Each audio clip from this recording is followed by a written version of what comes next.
All right, so you know how we're always talking about leveling up and getting better? Well, today, I thought we'd dive into that head first. Sounds good to me. Okay, so I found this article from BetterUp. It's Right. called How to Improve Yourself Every Day, 20 Ways to Be Better. 20 ways, huh? Yeah, 20. That's a lot, right? Like, I was reading through this and I was like, okay, we're going to have to cherry pick some of Yeah. these. But the cool thing is that a lot of these are not what you'd expect. Like, they go beyond just, the usual self-help stuff. Yeah, I was looking at that list earlier, and it's pretty interesting, Yeah? some of the stuff that they get into. So, okay, first up, let's talk about rest. Okay. Now, I know what you're thinking. You're like, wait a minute, who has time for rest, right? Right. But the article breaks it down into like mental rest, physical rest, even social rest. Oh, interesting. Yeah. And it's interesting because there's some research from UW Medicine that suggests that, getting the proper rest can actually lead to more creativity. Okay. I'm listening. Right. Yeah. So what do you think about that? Well, it makes sense when you think about the fact that, when we're constantly on the go, Hmm. our prefrontal cortex, which is the part of our brain that's responsible for planning and decision-making, it gets overloaded. Uh-huh. So when we rest, it gives our prefrontal cortex a chance to kind of like recharge and reset.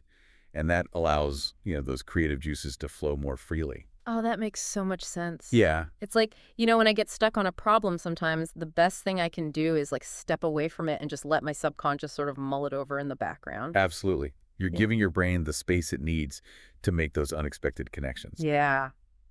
And speaking of unexpected connections, the article also talks about reading, especially fiction. Oh, now this one I love. Okay, I'm a huge reader, but I've never really thought about it as like a self-improvement technique. Oh, yeah. Like, how does that work? Well, studies have shown that reading fiction can actually increase empathy.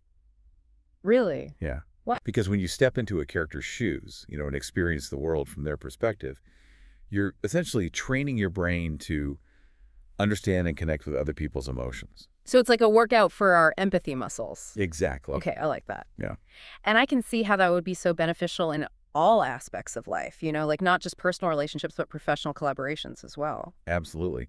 And this ties into another point that the article makes, which is the importance of practicing gratitude.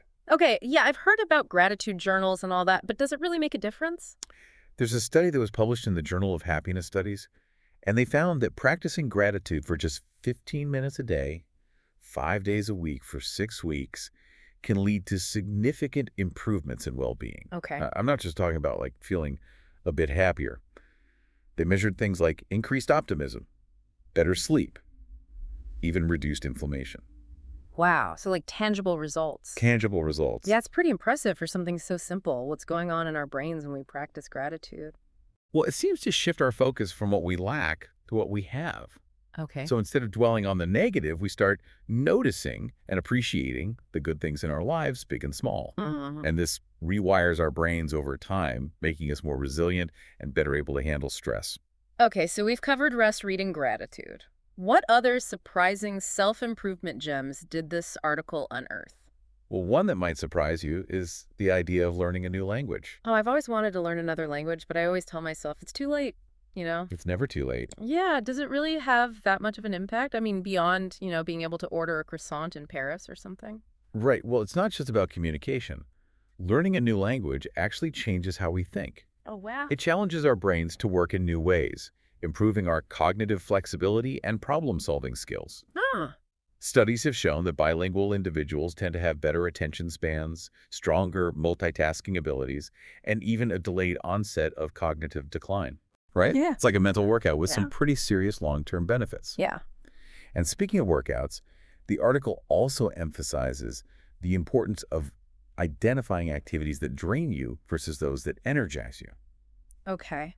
Now, this might seem kind of obvious, but how often do we actually take the time to analyze how we're spending our time and energy? That's so true. Yeah, and I know that I have certain tasks that I do that I'm always like, oh, I don't want to do this. And then I'm always drained afterwards. Right. And then there are other things I'm like, oh, yeah, I can't wait to do that. And afterwards, I feel so refreshed and motivated. It's like a mental energy audit. Yeah. It's about tuning into your body and your mind's signals. What leaves you feeling depleted? What activities spark joy and inspiration? Right. And that awareness is crucial for making, intentional choices about how we structure our days and invest our energy. Creating a life that feels more aligned with our values and aspirations.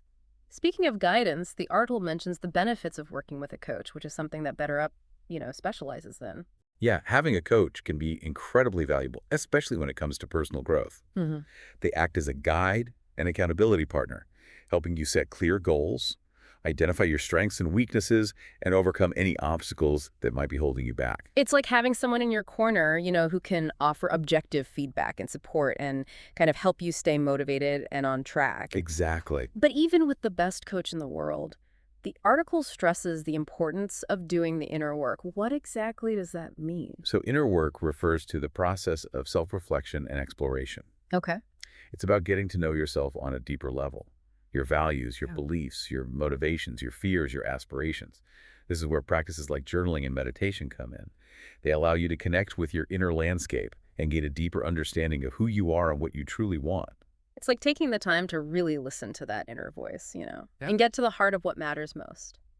But the article emphasizes that this inner work is often more effective when it's done within a supportive community. Absolutely. Yeah. Sharing your experiences and insights with others can provide valuable perspectives and accountability, Uh-huh. whether it's a therapist, a support group, or a close-knit circle of friends and family. Having that safe space to process your inner work can be incredibly transformative. Okay, so we've talked about the power of rest, reading gratitude, learning Yeah. a new language, identifying energy-draining activities, working with a coach, and doing the inner work preferably within a supportive community.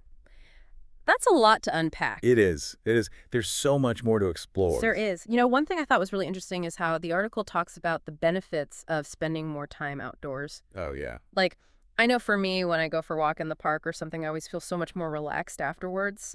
But is there actual science behind this? There's a study in the International Journal of Environmental Research and Public Health, Okay.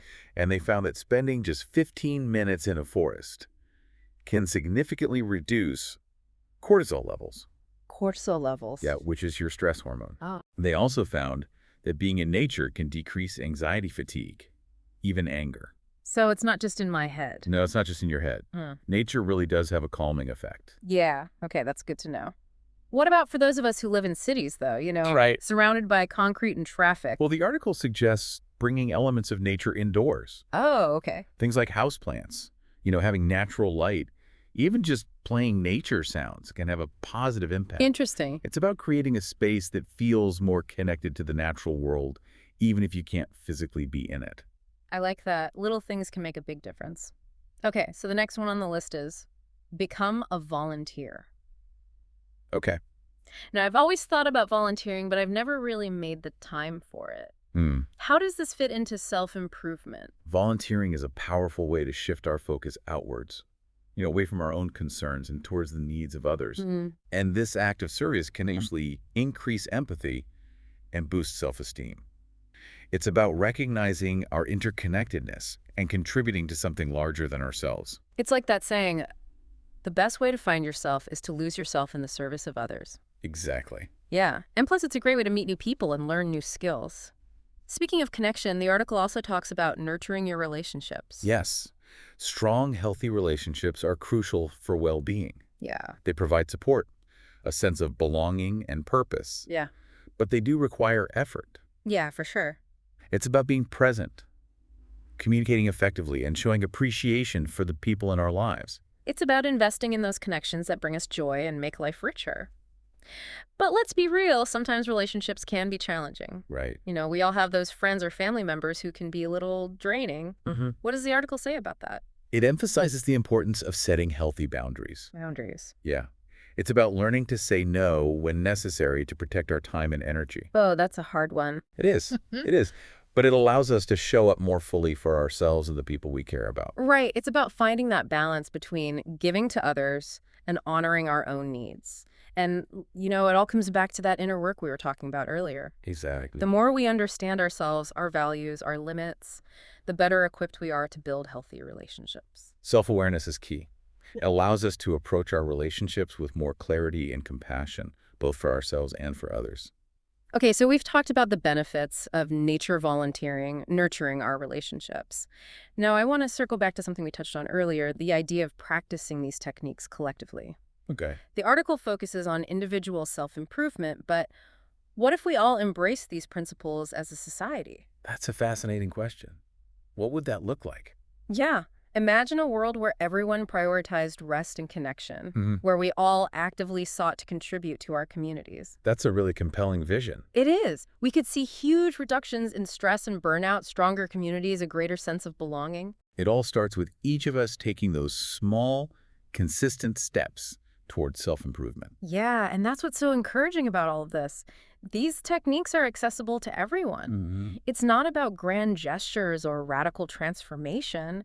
It's about incorporating simple practices into our daily lives one step at a time. Absolutely. It's really inspiring to think about how, all these individual actions can have like a ripple effect. It is. Like we're all part of this interconnected web, Hmm. and even small changes can make a difference. It's like that butterfly effect we talked about earlier. Right. Small actions can create huge waves. Yeah. And that's what makes self-improvement so empowering.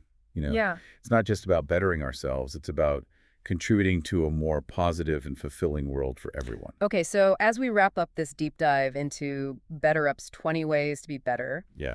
what's the one key takeaway you hope our listener walks away with today? If I had to choose just one, it would be the importance of consistency. Small, consistent actions, even if they seem insignificant at first, can lead to remarkable results over time. Okay. It's not about perfection, it's about progress. I love that it's about those small wins adding up over time. So, listener, I challenge you, pick one technique from this episode that really resonated with you and commit to practicing it this week. Even 5 minutes a day can make a difference. Absolutely. We'd love to hear about your experience. Yeah. What did you choose? What challenges did you face? What breakthroughs did you have? Share your insights with us. Yeah, let's keep this conversation going. Because at the end of the day, this journey of self-improvement is something we're all on together. Hmm. And who knows, maybe by each of us striving to be a little bit better, we can create a world that's a little bit brighter for everyone. Until next time, keep diving deep.